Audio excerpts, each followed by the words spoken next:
Nag-adjourn ang sesyon ng Senado nang hindi tinatalakay ang impeachment complaint laban kay Vice President Sara Duterte, ang kauna-unahang Vice-Presidente ng Pilipinas na inimpeach ng Kamara.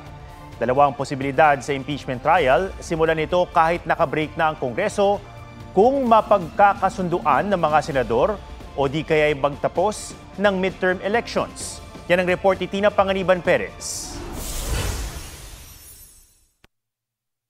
The Secretary General has certified that at least 215 members of the House of Representatives have verified and swore before him the said impeachment complaint against Vice President Sara Zimmerman Duterte. I move that the Secretary General be directed immediately to endorse the same to the Senate.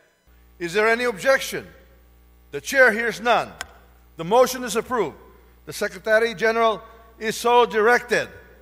The session is suspended. Umalingaw-ngaw ang palakpakan sa session hall ng Batasang Pambansa matapos aprubahan ng mosyong iakyat na sa Senado ang impeachment complaint laban kay Vice President Sara Duterte.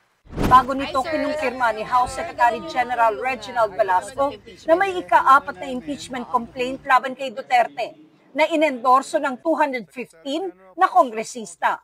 Culpable violation of the Constitution, flagrant betrayal of public trust, graft and corruption, at other high crimes ang grounds for impeachment. Kasama sa mga binanggit na umano'y pagkakasala ng bise ang pag-amin niya sa isang live broadcast na kumontrata siya ng papatay sa Pangulo, First Lady at Speaker.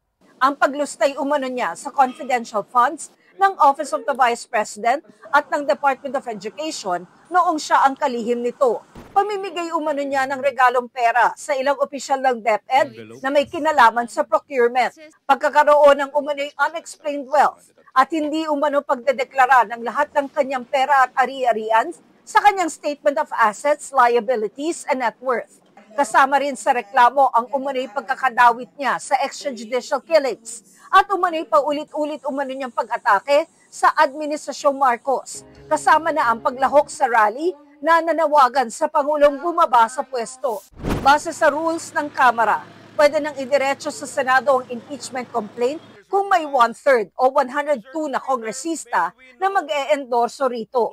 Una sa listahan ng mga nag-endorso sa ika-4 na complaint, si Presidential Son at Ilocos Norte Representative Sandro Marcos, habang hindi pumirma si dating Pangulo at ngayon Pampanga Representative Gloria Arroyo.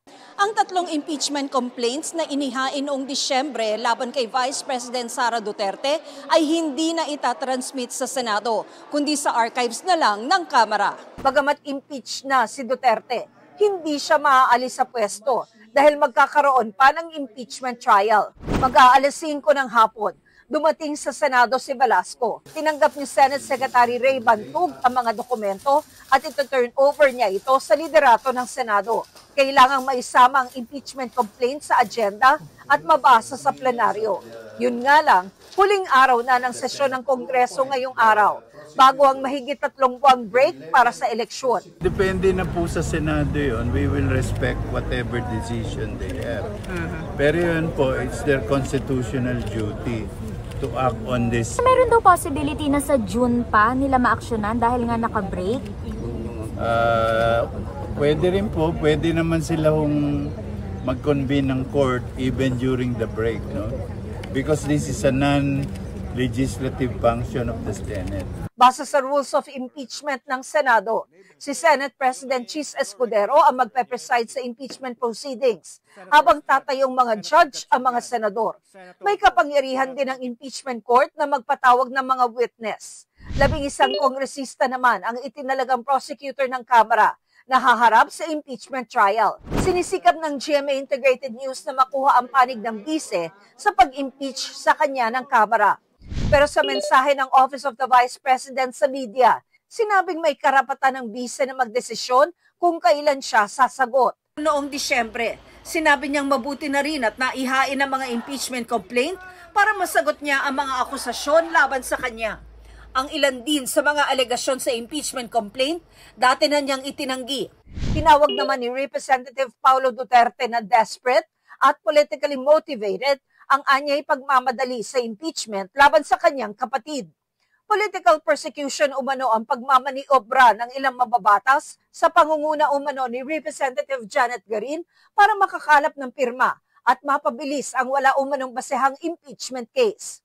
Sagot ni Garin, malisyoso ang alegasyon ni Congressman Duterte. Sino raw ba siya para maniobrahin ang kanyang mga kasamahan?